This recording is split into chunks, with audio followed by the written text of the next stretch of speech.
What is your full name, sir? Ralph Arnold Russo. I was born in Newcastle, Pennsylvania, July 7th, 1917. So how old are you right now? Right now I'm 100 years old plus 1 month. Do you feel like you're 100 years old? No, no, no. I, I, I, I didn't realize I was 100. I mean, I don't feel like it anyhow. How old do you feel? I, I personally, I feel good, but I would think I would probably be in the early 90s anyway. I would think so. Physically, describe to me what it's like to be 100 years old. Well, about in 1980, when I retired, I found out I had a heart problem. So I went to the doctor, and he diagnosed me as a heart replacement, which I never did get. Now that's been over 30-some years, but I don't feel like I need a heart because I've been getting along pretty well. But I can't go too far. I can't do much, but I still get along. What branch of the military were you in? Army. What division, regiment, and company were you in? I was in the 29th Division, 115th Infantry, U.S. Army, Company E. And what was your specific role in Company E? I was a mortar gunner, and I would say I was a pretty good mortar gunner too. Go ahead. And what was the highest rank you achieved by the time you left the service? I was private first class. Now, you said you were born in Pennsylvania. Yeah. Did you grow up in Pennsylvania? I grew up in Pennsylvania, Newcastle, Pennsylvania. Talk to me about growing up in Newcastle. Well, growing up, I grew up during the Depression. That's when everybody was in hardship. In 1929 is when it happened. And people struggled until 1941. As far as I know, that's when I got inducted into service. May 5th, 1941. That's when I went to Pittsburgh, got examined, and that's when I went to Fort Meade, Maryland. Talk to me about growing up in the Great Depression. What do you remember of that time? Well, I could say everybody was growing up very, very poor. There was no jobs to be had. In fact, people were getting relief from the state. Eggs, flowers, you name it. And I was fortunate that my dad had a job that he worked throughout the Depression. We didn't have to get any help from anybody. And I was fortunate there. And I didn't get my first job until I was 18 years old. And I got the first job in a foundry, in a crane company, a foundry in Newcastle. And I worked there for 5 years on and off because it was during Depression. And until I got inducted into service. That's when I went to Pittsburgh, got examined, and they shipped us to Fort Meade, Maryland. Then I was in service for 4 years. 2.5 years was over in England, and that's where we trained for 2.5 years for D-Day. We knew about 6 months after we were in England that we were going to participate on D-Day. Because all we did was train hitting the beaches in England, and it was true. A lot of people don't know that the 29th Division was a National Guard outfit. And I think we were the only National Guard divisions that made the invasion. With the 1st, I think the 9th, I'm not sure. They landed in Utah. The 29th on Normandy Beach, on Easy Red. And from there on in, that's when, I don't know what else to tell you outside of landing. One thing about it, all the people, they loved each other. If I went to when we growing up with the young boys, if I stopped at one of the families at lunchtime, they fed me. And the vice versa. If they came up to my mother's house, my mother fed them. Did you have any brothers or sisters? I had 2 sisters. Two sisters that passed away before they were 3 years old. And I had another sister, Genevieve. She's with us today. And she's 80 years old. And I had 3 other brothers.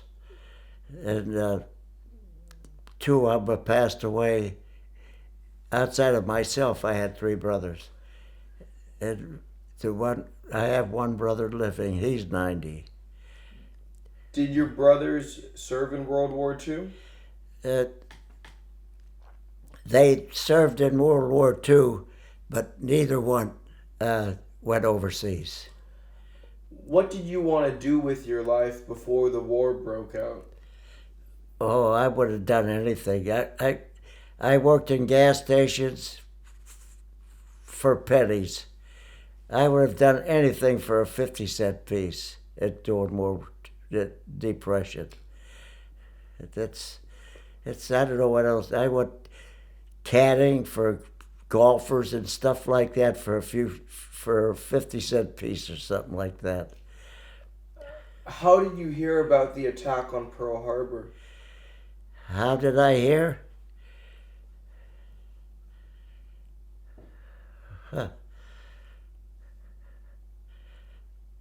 I was in service when I heard that. I was at Camp Meade, and we were on maneuvers down in Carolinas, practicing warfare when we heard Pearl Harbor. In fact, we were on our way home from the maneuvers when we got the news. And that's where we all thought, being that we were in service for a year at that time, that we'd be one of the first ones that probably go to Pearl Harbor. But that wasn't the case. They gave us a leave when we got home, and we still practiced in the United States. And then on October 5th, 1942, we got the orders to go to England to replace the 1st Division, who was there to help the English people from the invasion from Germany, from Hitler. And we went over and took their place. So you were not from Virginia or Maryland. You were not part of the National Guard. No, I was just an inductee. And you were drafted, right? Drafted. Well, when we went to Fort Meade, we just had a little basic training. I was there for several months, just getting up and having exercises and stuff like that. and then they sent us to what the heck place in Virginia, and we stood down there in tents for several months, walking. In fact, we did a lot of 20-mile hikes, and we did a lot of the training in what the heck's that? I can't remember it right now. It was somewhere in Virginia, and while we were there, we received several more inductees to help build up that company, which they did. And from there, they went back to we went back to Fort Meade, and that's when we left. We left for England from Fort Meade. Yeah. So how old were you when you first? When I got inducted, I was 23 years old, and when I got discharged, I was 27. You know, being 23, were you one of the older men in the outfit? I would think so. I don't. There might have been several other people that were older, but they later on got discharged because of their age. At that time, you had to be anybody that was over a certain age, they discharged them. What age was that? I don't know. I have no idea. But it was in the. Oh, I have no idea. We got over on the Queen Elizabeth ship. Queen Elizabeth was the name of the ship.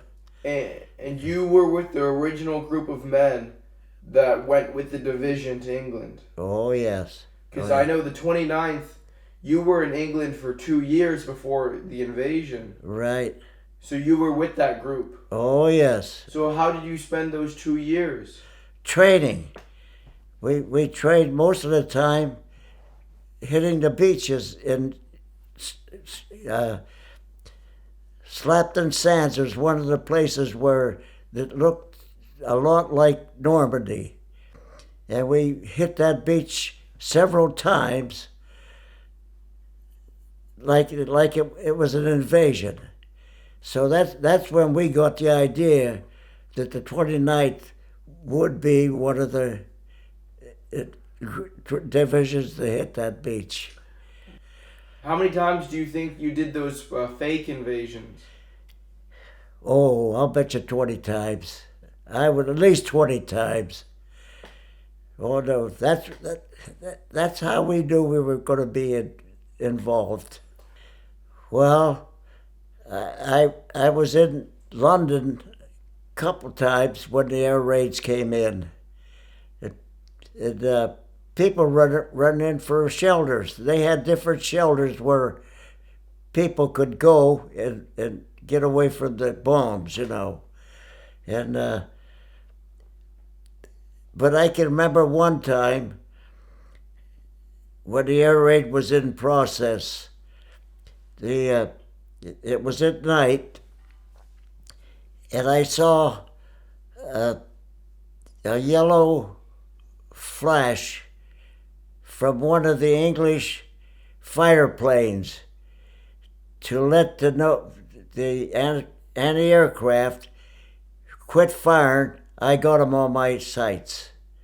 I remember that very clearly. That was so much to see. How he let go of that yellow light to quit firing, that he had him. Did he hit him? Well, all I could see was a lot of machine gun fire. I don't know whether he hit him or not. Did you have to seek cover yourself? Oh yeah. Oh no. I was a crazy guy. I stood out there and watched it. You watched the planes drop bombs? I watched it. But they didn't come anywhere near where I was at. Did you see the destruction that they did? Oh yes. Describe to me the destruction. Oh, it was pitiful. There was buildings were smashed like you couldn't believe. There had to be a lot of British casualties.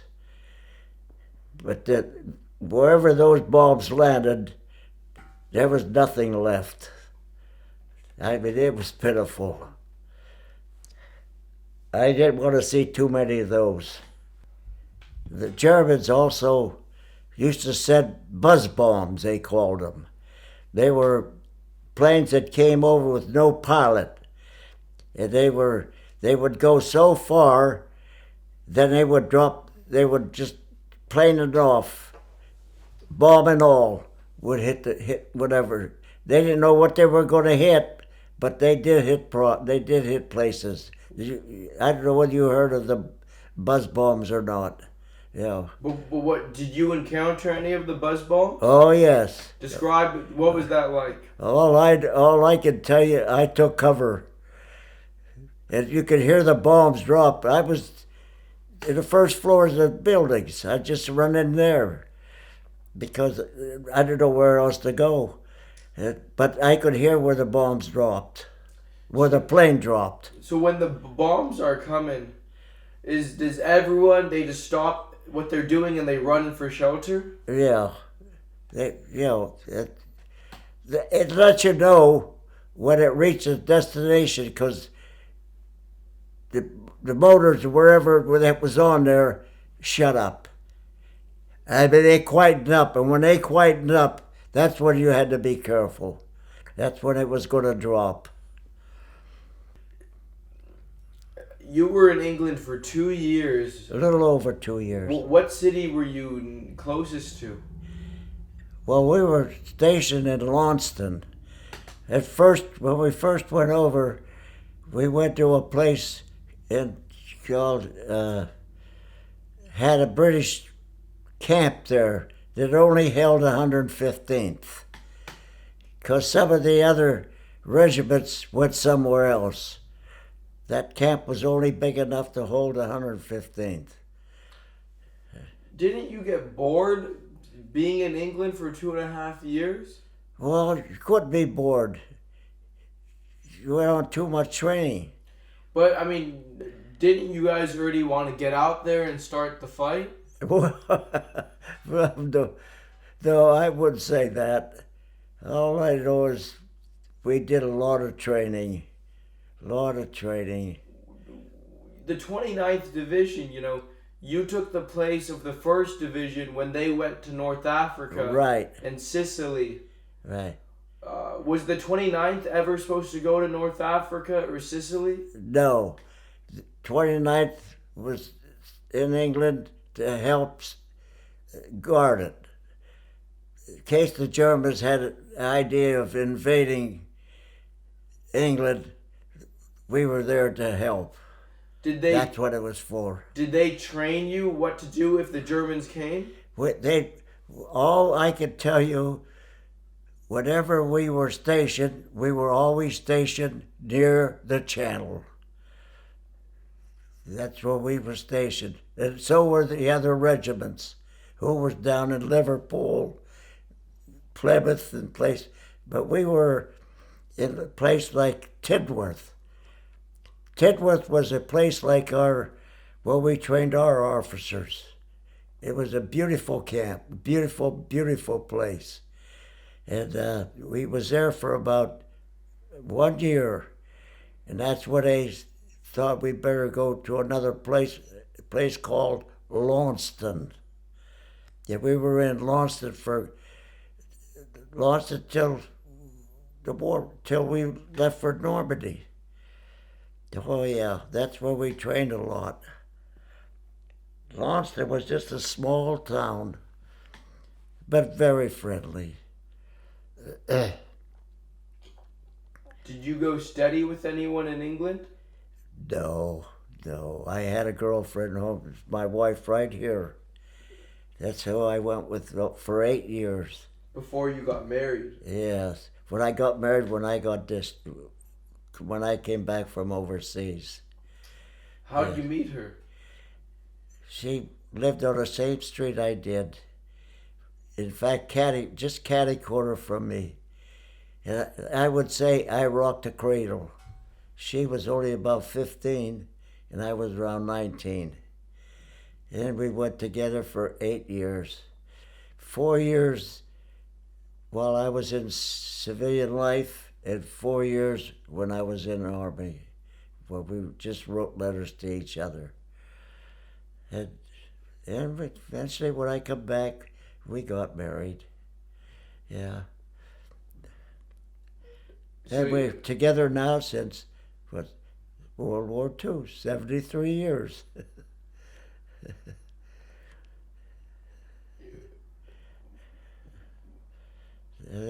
She was your neighbor? Yes, she was just about right across the street from me. Back then, what kind of things would you guys do on date nights? Oh, we didn't do too much. It was still, we just went to the movies, skating rinks and stuff like that. That's all we did. And when you were a teenager, what kind of mischief would you get into with your friends? Oh, I will tell you something. I was very hot-tempered. I've had a lot of fights. I won some and I lost some. I was just a hot-tempered kid. What do you mean, like fist fights? Oh, yes. Many, many fist fights. Over what? Over nothing. If somebody said something out of the word, I got in a fight. That's the way it went. I can't tell you what, I was just bad. Like I said, I won some and I lost some. When I grew up with a bunch of boys on my street, we played softball, football, sandlot. We weren't dressed up in those uniforms, but we played football and everything just in our clothes.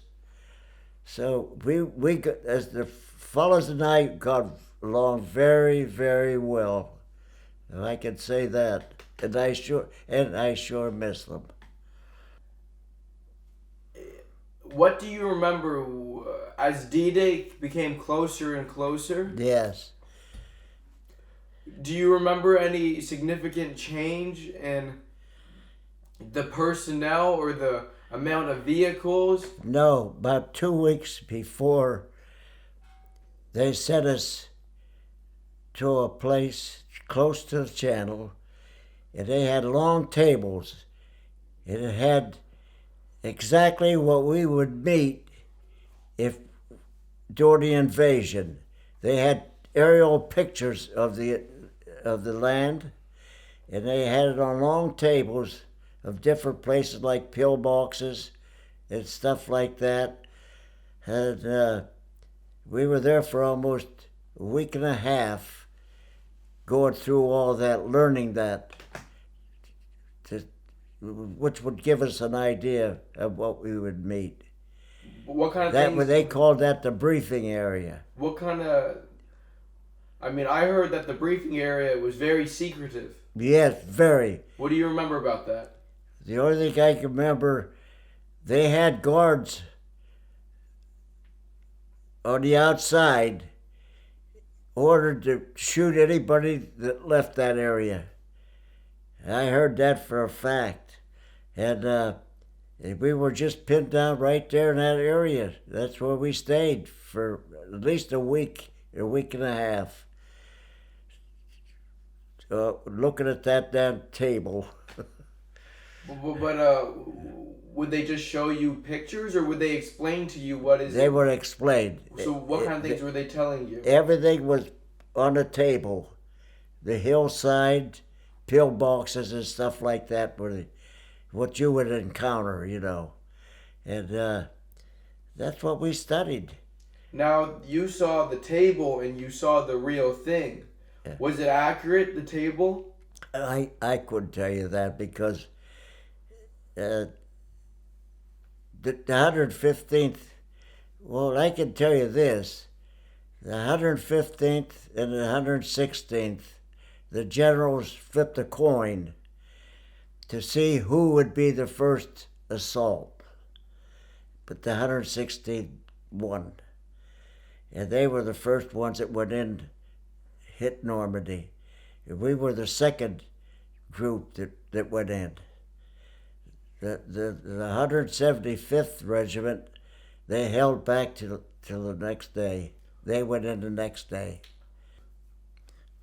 On the troop ship, What troop ship did you get onto? the LCI. Oh, from England you got on the LCI? From England. Now the LCI held one company of men. Now, Company E was on the LCI. Then there's Company F, they were on an LCI. Each company was on an LCI. We were supposed to go in on the 5th, but the channel got so rough that the ones that were heading towards the beach, Eisenhower called them back because the waves were too high.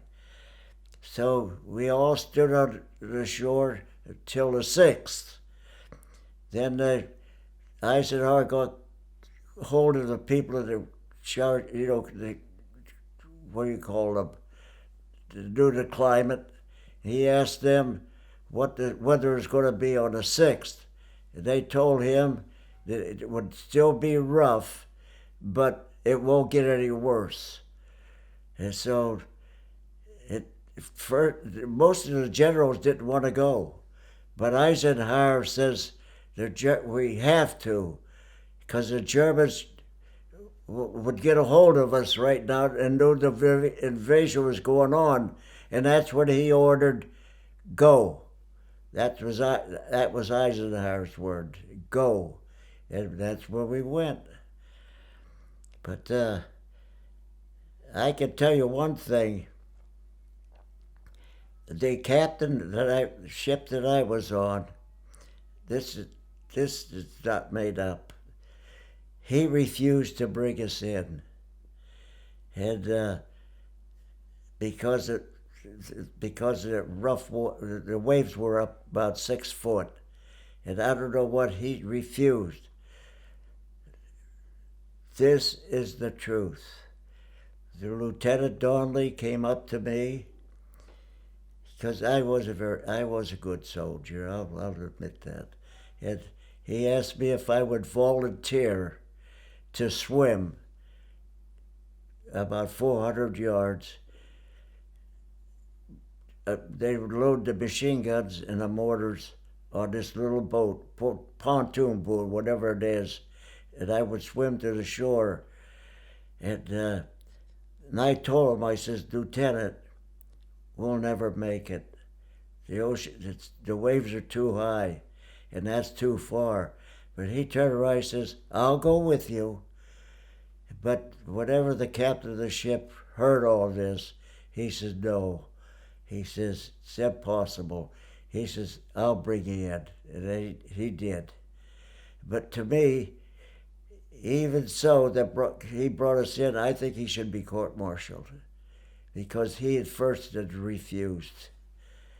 That's the truth. So your lieutenant was expecting you to swim by yourself? He was going to go with me. But what about the rest of the company? They would stay there on the boat. We were supposed to swim in with the machine guns and the mortars on this little rubber boat.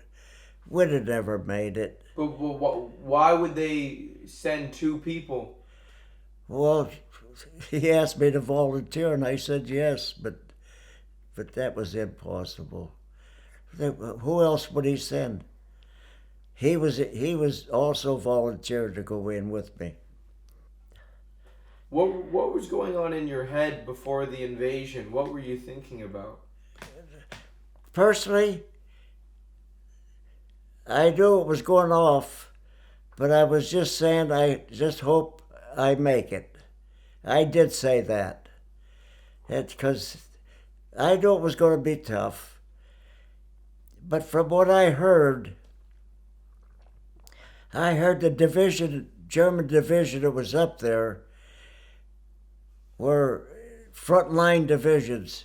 They came back to rest up. And I heard that's that's why that division was there. They were resting. That's from what I hear. What the 375th? I'm not sure. But that's what I heard. They were there just resting. But we were. If it wasn't for that, maybe we wouldn't have met anybody. I don't know. But I know all the bombs from the airplanes were supposed to hit that place. They missed the target. Each one of us, the ammunition carrier, the gunman, and everything, we all had about 6 shells apiece on our shoulders. But the way we landed in, I water over our head, my head anyhow.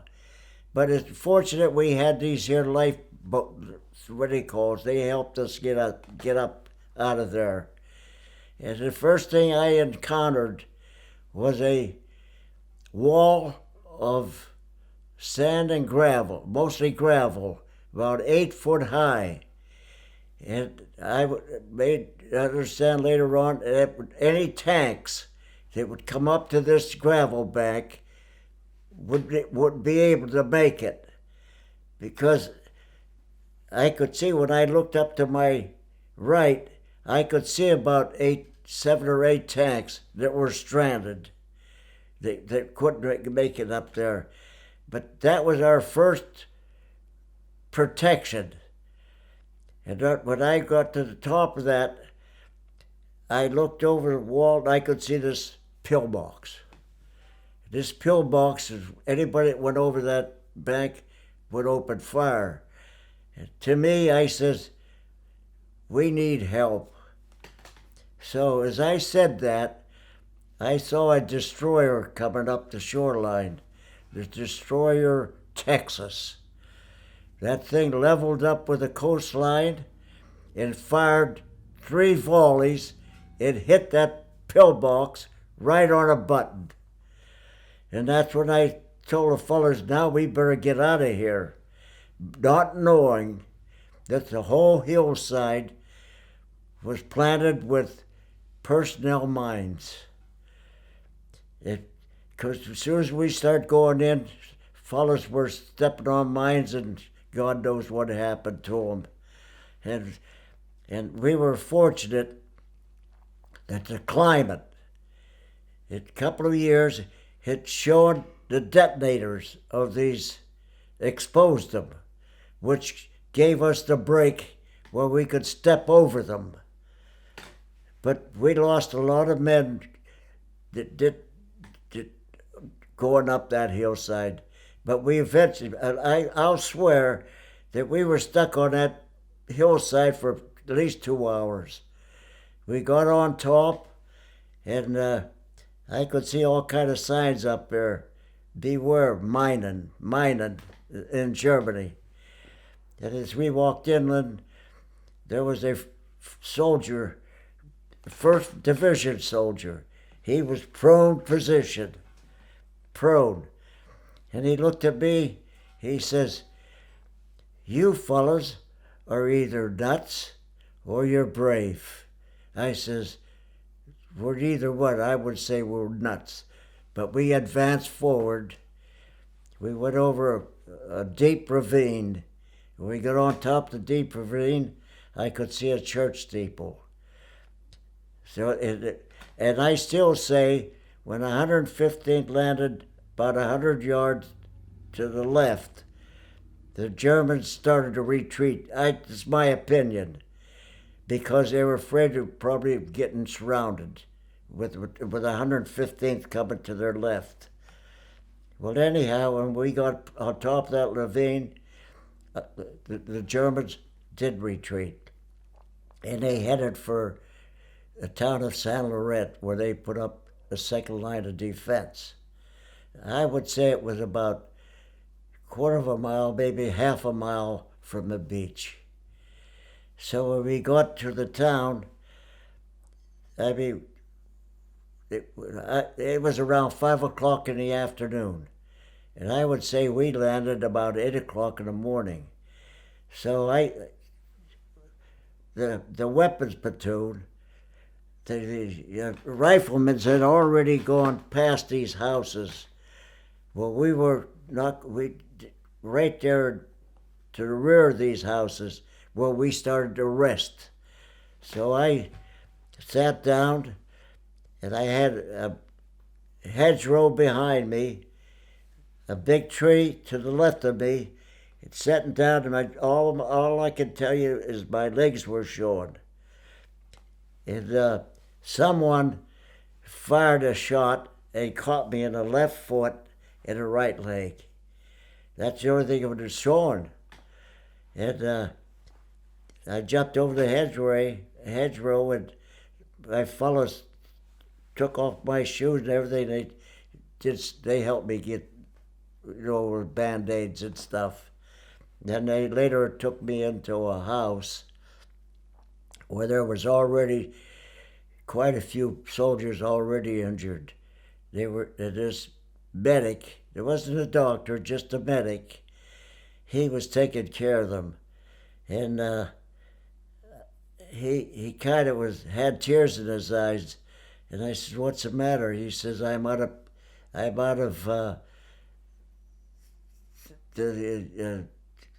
what do they call that? It's like penicillin powder. Sulfur. Sulfamilamide. And I says, do me a favor. See, before I left England, I had one of the medics give me some of this sulfamilamide. He said, "Sure, I'll give you some." He gave me a scissor, Band-Aids, and I sewed them on the side of my pack. But I wrapped them in plastic because I knew we were going to be hitting the beach. And I sewed it behind me. And I says, "Get somebody to go get my pack." And I must have had at least a half a pound of that sulfamilamide. And I gave it to him. And he had a smile on his face. And that relieved him a little bit. But then I don't know why he told me of all the ones that were wounded in there, the stretcher bearers came up. He says, "Take them out." So they took me out, and they set me behind one of the houses, and they took somebody else back down the beach. And you hear all the firing, bullets and stuff, artillery, quit, hitting the beach. So they made a hospital ship out of an LST. They must have already had that planned because there was all kind of beds in there and everything. And one of the bulldozers had made a big hole in the side of that hillside where the doctors were. They would check you out and tell you whether you're going on the LST or your wounds weren't that bad. But they sent me on the LST. And I was there for 8 days with maybe 200 or 300 other wounded. And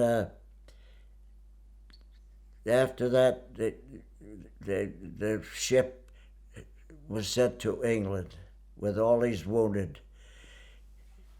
Not knowing it, not having that treatment for just that one time, gangrene had set in my foot. And the British doctors had taken care of it, they cleaned it, but then after a day or two, they sent us to another place where it was British barracks, but they made a hospital ship out of it. And that's where they found out that I had gangrene. And I was hospitalized for about 5 months because of that. And after 5 months, they were going to send me non-combatant. And I pleaded with them, "Please, send me back to my original company." They says, "You'll never make it." I says, "Please." They finally gave the permission for me to go back to my company. Well, I got as far as Liège, Belgium, and waiting to. From there, they would ship us. There were several other ones going back, but but the Germans had that was during the Battle of the Bulge happened just as I got to Liège. I could hear the artillery shells, where the Germans had landed some paratroopers in a railroad yard in Liège.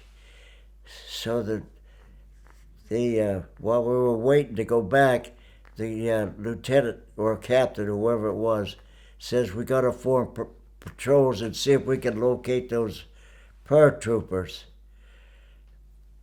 But truthfully, after about 6 or 7 miles, we did run across 2 of them, but we had no ammunition.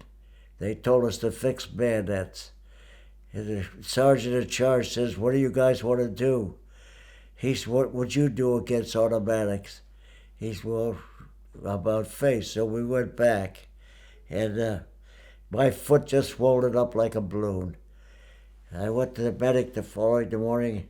He looked at it and he says, "Who the devil sent you here?" I says, "Look, please, I volunteered."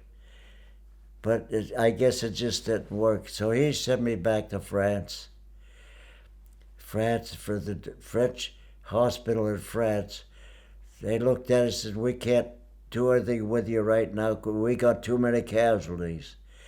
So from there, they sent me back to England. And from England, they didn't want to do anything either, so they shipped me back to the United States. That's about my own story. But going up this here minefield, I told my ammunition carrier, I said, "Steiny, we're not getting any fire. There's nobody on top of there." He says, "Yeah, I noticed."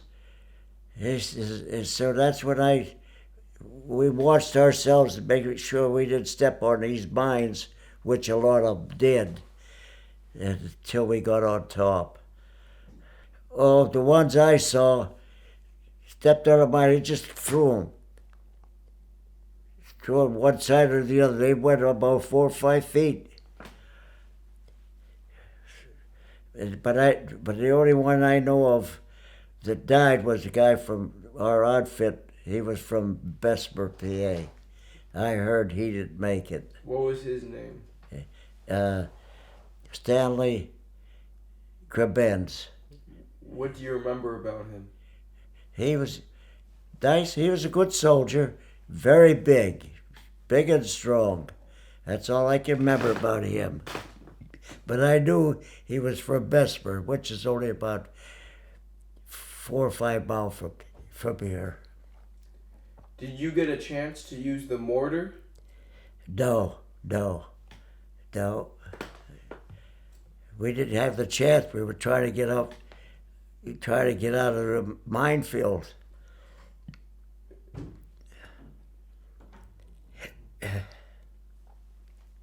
What is gangrene?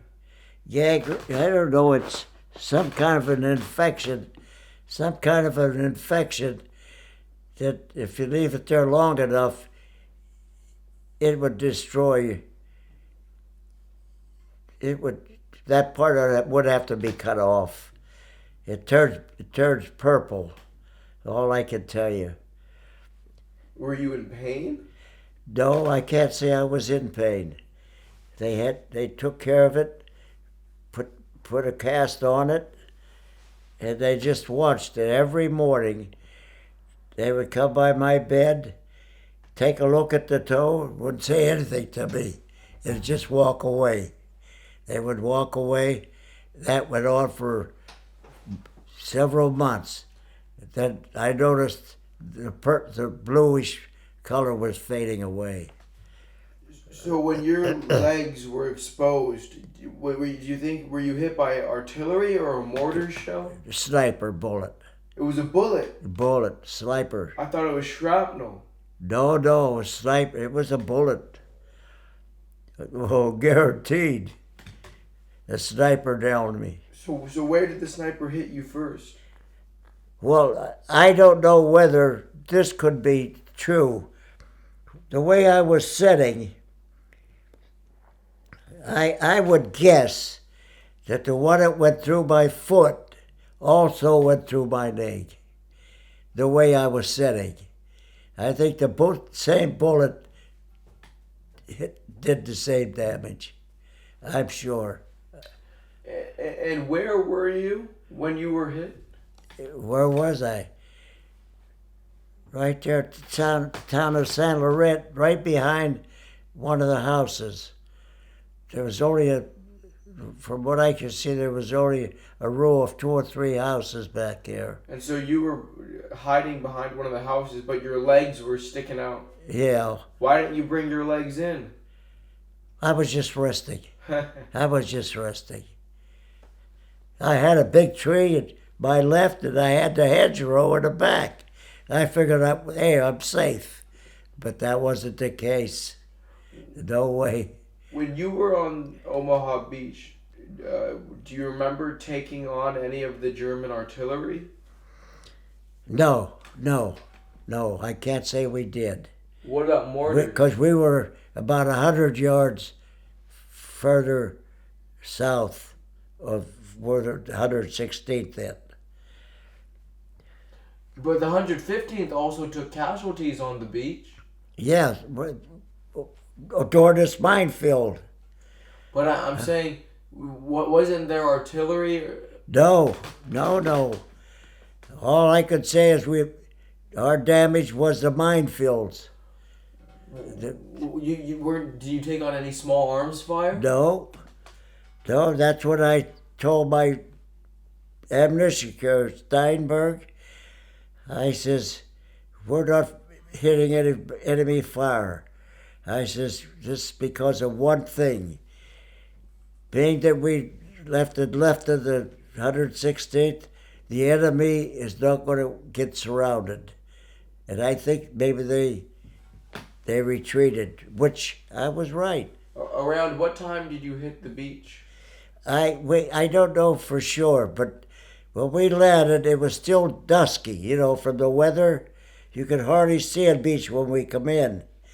But I would say it was 8 o'clock or before.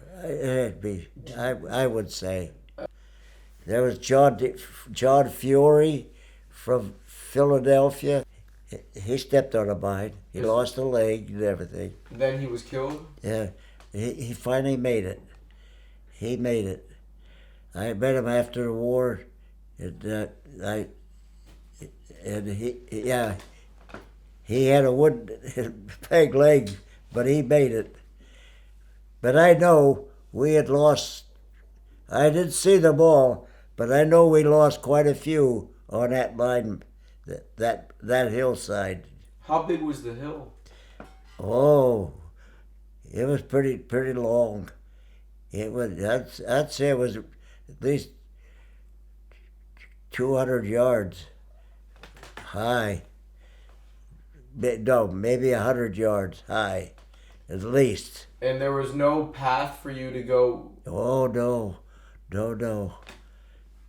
You just had to be careful. Nobody stepped on it. If you stepped on a mine, the next person took over. Then you go step for step.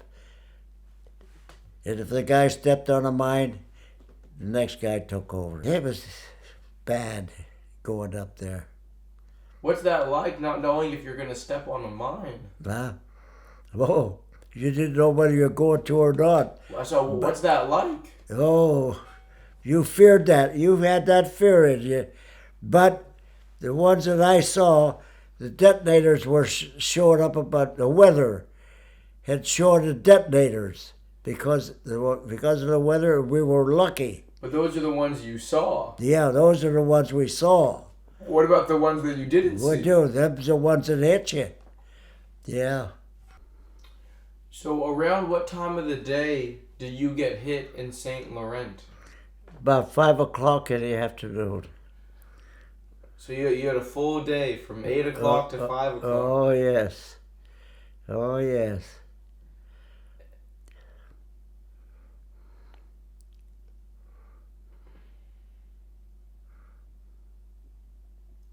Who was your commanding officer?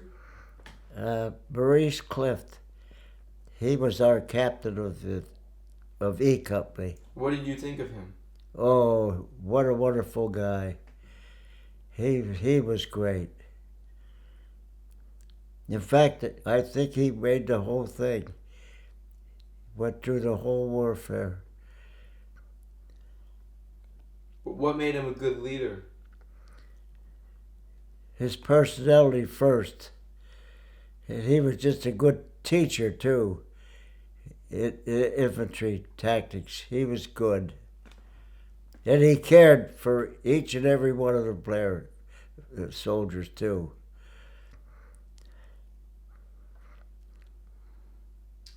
What was it like when you were underwater? How far did you have to go? Not very far, because when they brought us in, the tide came in, which was to our advantage. We didn't have to cross no sand, no empty beach. It was right off that gravel bank. Because as soon as you come up out of that water, you'd see this gravel bank. Did you see a lot of German casualties on the roads? I saw some German casualties, yeah. There was a few. Couple of, you'd see that stick a rifle in the ground and put their helmet on top. As you pass them, so he was, the way you knew it was a dead German. And I didn't see too many. The Germans would do that? No, we would do that. As you went by the body, you'd stick his rifle in and put his helmet on top. So once you got into St. Laurent, besides that sniper, were you taking it on fire? I don't know. I don't know. I know one thing. The Germans were on the other side of the house, where they met the second line of defense. But where I got hit, they already passed. Oh yeah, they went beyond that now. Where that sniper come from, I don't know. Because our troops had already bypassed that place. I noticed there was a church steeple there, and I told the lieutenant come, he says, "Where'd the shot come from?" I says, "I don't know." I says, "It may come from that steeple." But as we were looking at that steeple, believe me, the Navy knocked that steeple off from the beach. Knocked that steeple right out. I don't know whoever shot that had a perfect shot. When the Navy came and blasted that pillbox, the Texas, what did that look like? Oh, what did that look? That was great. Don't believe me. Boy, splattered it. He put 3 volleys in it.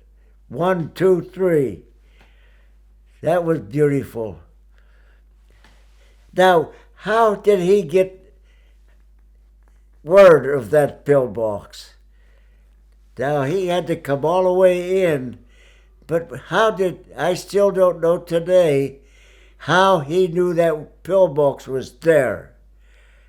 But evidently he did, because, boy, that was God sent. The pillbox, before it was blown up, it was firing at you guys? It was firing. What do you remember about the firing? Well, that's when we buried it. We just kept covered. Were you also carrying a rifle with you, or a carbine? I asked the captain if I could carry a carbine, and he gave me permission.